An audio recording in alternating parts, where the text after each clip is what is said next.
On September 2nd, 1980, a day after my 24th birthday, I walked into the East Street Fire Hall to report for my first day of duty as a Sarnia firefighter. I was issued my firefighting gear and given a quick introduction to the station routine. I was told that as soon as I heard the 100, I needed to get to the truck immediately, gear up, and get on the tailboard. I was told in no uncertain terms that the truck would not wait for me, so I'd better be on it. I said, okay, but what exactly is the 100? That's the alarm, I was told by my co-worker, who pointed up towards a buzzer on the wall. He said, you'll know it when you hear it, and he laughed. I asked why the alarm was called the 100, but he didn't know. Nobody knew, not even the old-timers. They all said it's just always been called that. It would be 36 years later before I would learn the history behind the 100. Close to 9 a.m., I was told the pumper would be going downtown to the site of the Star Lounge, Steakhouse, and National Billiards Pool Hall, where there'd been a major fire 1 week earlier. Broken glass was jutting out of an upper floor window that was only accessible by ladder and was causing some concerns. I would be riding the tailboard of the pumper with another firefighter. I was given instructions on how to wear the safety belt, which simply wrapped around your waist, after which you slipped your wrist through a nylon strap hanging from the back of the truck. I was told to keep my knees slightly bent so that when we hit bumps, I wouldn't damage my knees.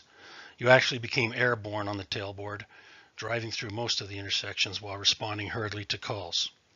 Having moved to Sarnia from Montreal 6 years earlier, I was not familiar with Sarnia's history.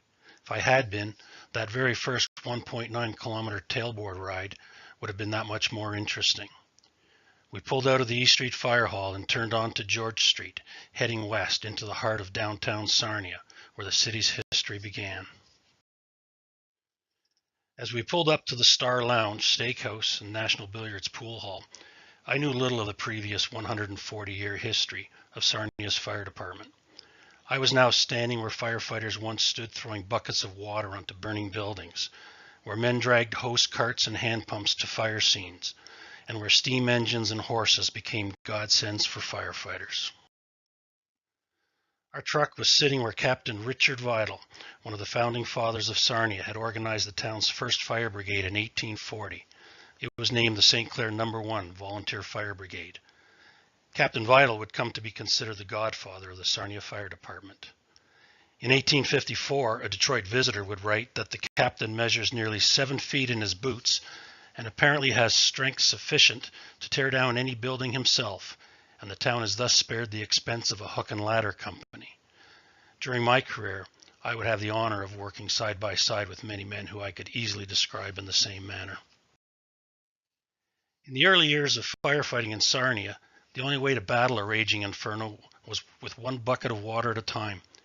Every household in Sarnia was required to have 2 buckets full of water at the ready at all times.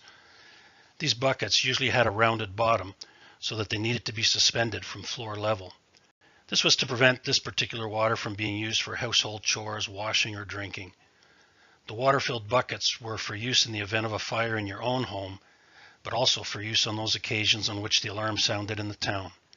Every resident was required to respond to the scene of the fire with their 2 water-filled buckets. Once the residents had emptied their water buckets onto the fire, the firefighters and citizens used all the gathered buckets to form a bucket brigade from the nearest source of water, be that the St. Clair River, a ditch, a stream, or a well. Benjamin Franklin is credited with having started the first fire bucket brigade in Philadelphia in 1736. The very first fire alarm system used to notify the townsfolk of a fire was simply a large iron triangle, which was struck repeatedly by an iron bar. Basically, an oversized dinner bell summoned the fire department. In 1841, the original St. Andrew's Church was built, and its bell was tasked to sounding the fire alarm. It would be the late 1840s before the fire department would purchase its first firefighting apparatus, a brake engine.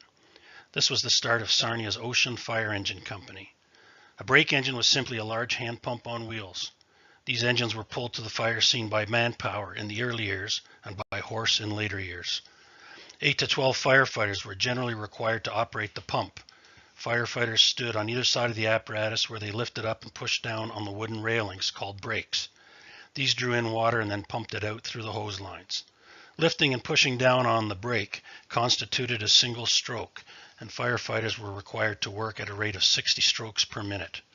At this rate, a steady stream of water could be shot over 200 feet from the tip of the straight-bore nozzle. At a fire scene, citizens often were recruited to assist firefighters to work the brake engine. At a fire in July 1863, citizens came up with feeble excuses why they could not help, and some just outright refused to help. Citizens needed to be reminded that all parties not physically unable were, by bylaw, liable to be fined for refusing to assist when asked to do so by the chief engineer. One gentleman was in fact given a fine for refusing to help that day. Firefighters also had to pull their hose carts by hand to the fire scene. Carts were located at 3 different locations around town. Needless to say, firefighting was a very physically demanding job. Many fires destroyed a great deal of downtown Sarnia in the 1850s. Wharves, warehouses, and a 3-masted schooner burned at Ferry Dock Hill. Newspapers of the time would liken that fire to a lurid medieval description of hell. On a cold February day in 1858, the shoe shop on the corner of George and Christina Streets burned. The hand-pumped brake engine failed to work, and firemen had to resort to pails and buckets once again. It was not the only time the engine had failed at a fire scene, and this led to the city buying a new brake engine in 1859, as well as building a fire hall to house this equipment. The George Street Fire Hall was built just east of Christina Street at the end of Victoria Street. This fire hall would stand for over 100 years until a new fire hall was built on East Street in 1965. My mother-in-law would recount how she and her friends would avoid walking by the old George Street Fire Hall in the 1940s because the firefighters would often be sitting out front in chairs, leaning back against the wall and whistling at the girls walking by.